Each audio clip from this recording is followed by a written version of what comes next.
My brother slammed the door so hard the walls shook and yelled, "Eliza, you stole my inheritance to buy that Tribeca penthouse?" I froze because I had never touched a single dollar of his. But the way he looked at me, like I had committed a crime, told me this wasn't just jealousy. Something darker was happening behind my back. Before I tell you what happened next, make sure you like, share, and subscribe, because this story gets crazier every minute. I had only signed the papers for the penthouse 2 days ago, quietly, without telling my family. I worked 3 jobs, slept 4 hours a night, and built my business alone. No one helped me. No one even believed in me. But the moment my brother Ethan found out, he acted like he was the one who earned it. He walked around my small living room like he owned the place, throwing accusations like knives. "You think you're smart? You think you can hide money from us? Mom said Dad left us equal shares, so where did you get the cash, huh?" he snapped. My heart raced. Not because I was guilty, but because I knew my family. They didn't question reality. They attacked first, asked later. And Ethan wasn't acting alone. Someone fed him lies.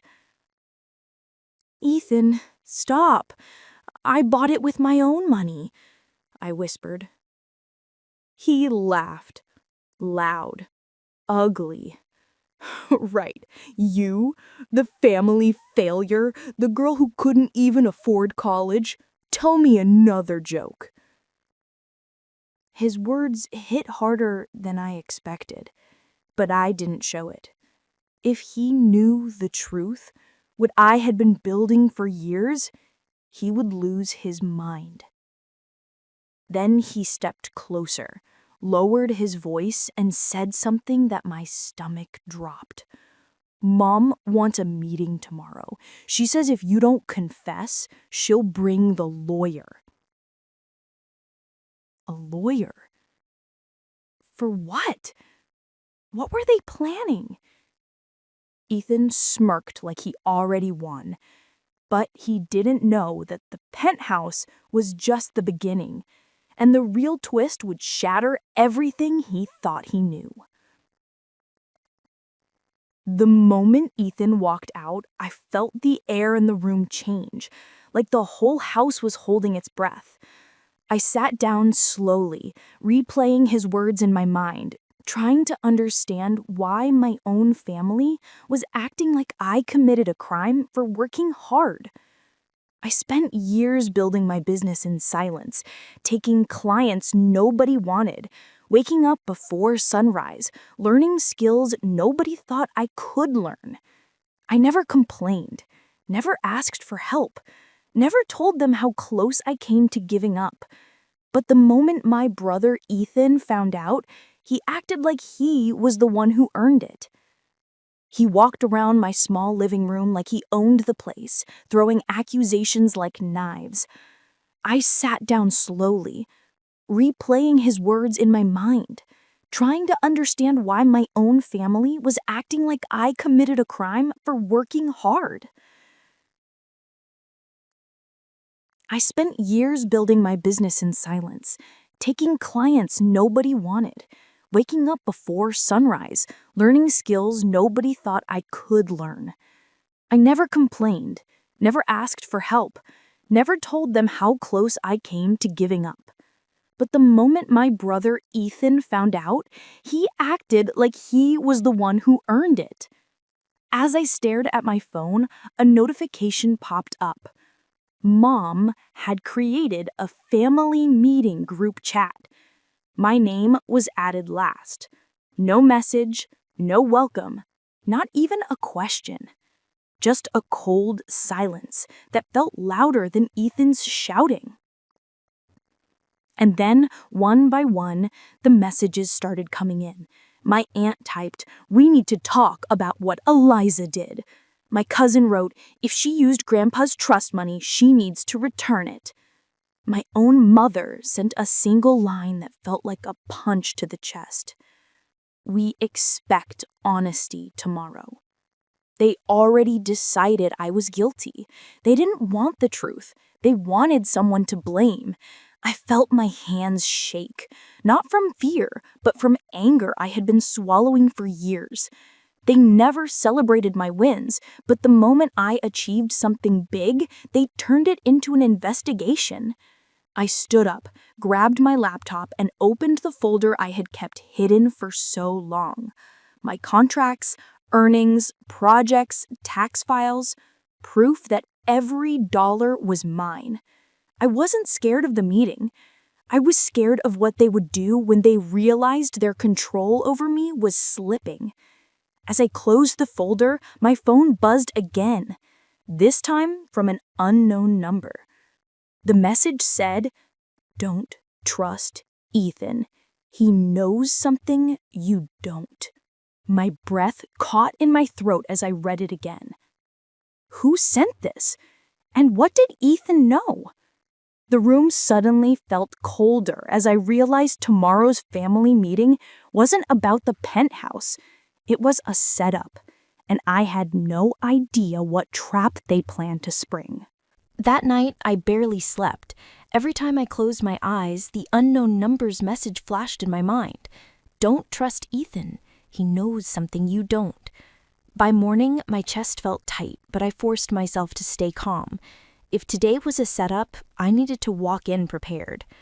I arrived at my mom's house right on time, and the moment I stepped inside, I felt every eye turn toward me. Nobody smiled. Nobody said hello. They looked at me like I was carrying stolen treasure in my pockets. Ethan sat on the couch, arms crossed, acting proud like he was the hero about to expose a villain. Mom stood beside him, pretending to be calm, but her eyes were sharp, cold, almost rehearsed.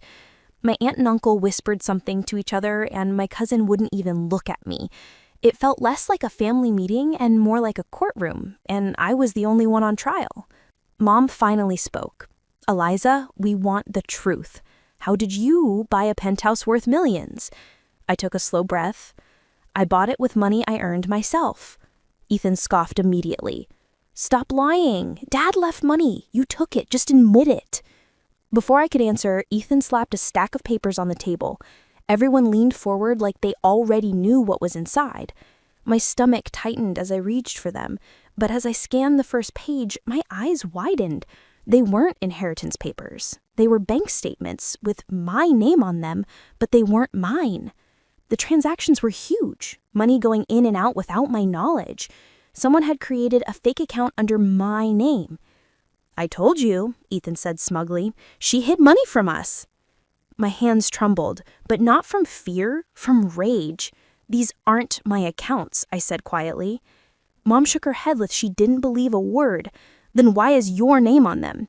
"Because someone put it there," I said, looking straight at Ethan. For a moment, something flickered in his eyes.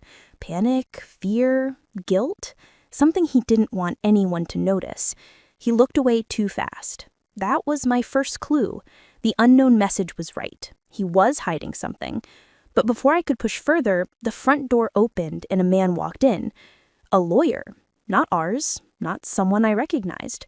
Ethan stood up quickly, almost too quickly, and the room locked onto him. Mom asked, "Ethan, why is he here?" He swallowed and said, He has something to show you." The lawyer opened his briefcase, pulled out a sealed document, and turned to me. "Eliza, your brother asked me to investigate your finances." My heart dropped. Ethan wasn't confronting me. He was building a case against me, behind my back. But then the lawyer continued, and his next sentence froze the whole room. "And during that investigation, we discovered something your family needs to hear." Everyone leaned in, expecting something that would destroy me. But as the lawyer unfolded the paper, he looked straight at Ethan, not me. "Your brother is the one who has been accessing the inheritance funds, not you." The room erupted in gasps. Faces turned toward Ethan in shock. Mom's hand flew to her mouth. My aunt stood up. Ethan's face turned white, and for the first time in his life, he was speechless. But the lawyer wasn't done. He placed one more document on the table and said, "And this part is even worse." The moment the lawyer said "even worse," Ethan suddenly reached for the document like he wanted to snatch it away, but the lawyer slid it out of his reach. The room went silent, heavy, sharp, like everyone could feel the truth pressing down. My heart pounded as the lawyer unfolded the second file, and Mom whispered, almost shaking, What did he do?" The lawyer looked at her calmly. "Your son didn't just take the inheritance funds. He forged Eliza's signature to cover his tracks." My breath caught. Forged my signature, used my name, blamed me, and nearly turned the entire family against me for something he did. Mom stumbled back onto the couch as the reality hit her. My aunt stared at Ethan like she was seeing him for the first time. Ethan's mouth opened, but no words came out. Not a single excuse. For a few seconds, nobody moved. Then suddenly, Ethan exploded. "This is a lie! He's framing me! Eliza paid him! Can't you see what's happening? She's the one trying to ruin me! She always wanted to look better than me!" His voice cracked, not with anger, but fear. Real fear. He wasn't acting now. He was slipping. I stepped forward, my hands cold but steady. "You forged my name, Ethan? You tried to pin everything on me? Why?" He didn't answer. He just looked at the floor, fists clenched, breathing hard. That was when the lawyer turned another page and dropped the final blow. "These transactions," he said, "they weren't spent on anything normal. They went into a private project under Ethan's name. A failed investment. He lost almost everything." Gasps filled the room again. Mom looked devastated. "You used your father's trust money for a gamble?" Ethan snapped. "I was trying to fix everything. I thought I could double the money and make us all look good. Mom, I was doing it for the family." Mom's voice broke. "By stealing from your own sister?" The moment she said it, Ethan looked at me, really looked at me, with a mix of shame and anger, like he hated that he got caught more than he regretted what he did. And that's when I noticed something odd. A detail in the documents. A name. A signature. A second account. His panic wasn't just about the inheritance. It was something else, something bigger. The lawyer paused, noticing the same thing I did. "Eliza," he said, "there's one more thing you should see. Something Ethan has been hiding for a very long time." He handed me the last page. When I read the first line, my fingers went numb. It wasn't just inheritance theft. Ethan used my name for something illegal. And the people involved were dangerous. Before I could speak, there was a loud knock at the front door, fast, urgent, almost like a warning. Everyone froze. Ethan's face drained of all color. He whispered under his breath, "They weren't supposed to come here." The knocking grew louder, hard, sharp, demanding. Ethan backed away from the door like he already knew who it was. Mom looked at him with fear in her eyes. "Ethan, who is that?" He didn't answer. He just kept whispering, "They weren't supposed to find me here, not this fast."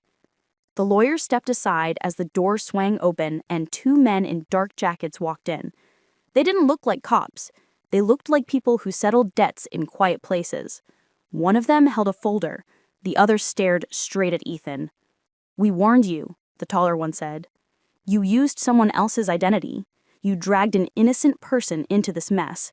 Now it's time to fix it." They turned to me, their expression calm but firm. "Miss Eliza, your name was used without your knowledge. You're cleared. We just need your statement." My knees almost gave out in relief. Ethan lunged forward. "No, please, just give me time. I can pay it back."